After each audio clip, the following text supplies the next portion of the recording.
মেহমানবৃন্দ, সকল মুসলমান ভাই বোনেরা, পর্দার আড়ালে যারা লোকিত আছেন, সবাইকে আমার অন্তঃস্থল থেকে জানাচ্ছি আন্তরিক সালাম।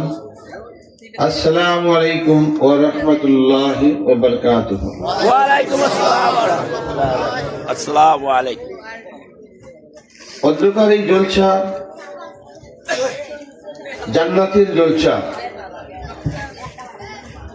আসমান হতে জমিন পর্যন্ত আল্লাহ পাকের ফেরেশতা নাজিল হয়েছে, যেখানে আল্লাহ কোরআনের গুণগান আলোচনা হয়, ইসলামিক আলোচনা হয়, সেই জায়গাটা জান্নাতের বাগান হয়ে যায়। আল্লাহু আকবার।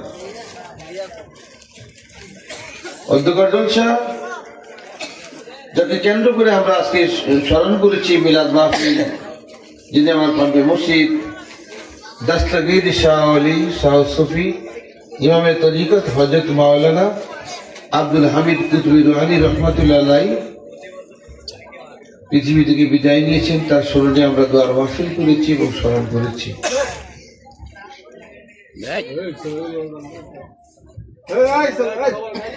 এবং তামাম বিশ্বের যত পীর পয়গম্বর ওলি আব্দাল কুতুব গাউস পৃথিবীর সকল মুমিন মুমিনাতের জন্য দোয়ার প্রার্থী হয়ে আমরা অন্ধকার জলসা হাজির হয়েছি। এখানে অনেক বিশিষ্ট ওলামায়ে-কেরামবৃন্দ কোরআন হাদিসের আলোকে গুরুত্বপূর্ণ আলোচনা করেছেন এবং আমাদের যিনি গজল দিয়েছেন উনি অনেক গুরুত্বপূর্ণ আলোচনা করেছেন। যেখানে কথাটা বলেছিল বায়াত নিয়ে, বায়াত হতে হয় না, কেন পীর মুর্শিদের প্রয়োজন হয়, উনি কোরআন থেকে দলিল দিয়েছেন, এটা সঠিক।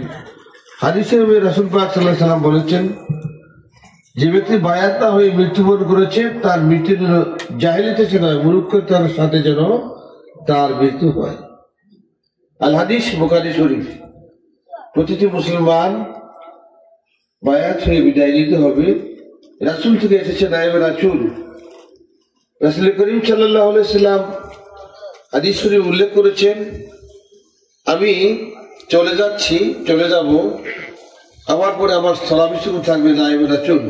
আল আউলিয়া ওয়ারিসুল আম্বিয়া, ওলিয়াল্লাহগণ নবীদের ওয়ারিস, যাদেরকে আমরা নায়েবে রাসূল বলি, সহকারী রাসূল বলি, এটা মানতে হবে। রাসূল পাক সাল্লাল্লাহু আলাইহি ওয়াসাল্লাম হায়াতুল মুরসালিন নবী, জিন্দা নবী। ওয়া কানা মুহাম্মাদান আবা আহাদিন মির রিজালিকুম ওয়ালাকিন রাসূলুল্লাহ ওয়া খাতামুন নবীন। নবীজি খতম হয়েছেন, বিদায় নিয়েছেন। ওয়া কানাল্লাহু বিকুল্লি শাইইন আলীম, সারা বিশ্বের মাঝে সকল আলেমের মাঝে, নিজের মাঝে তিনি জীবন্ত আছেন।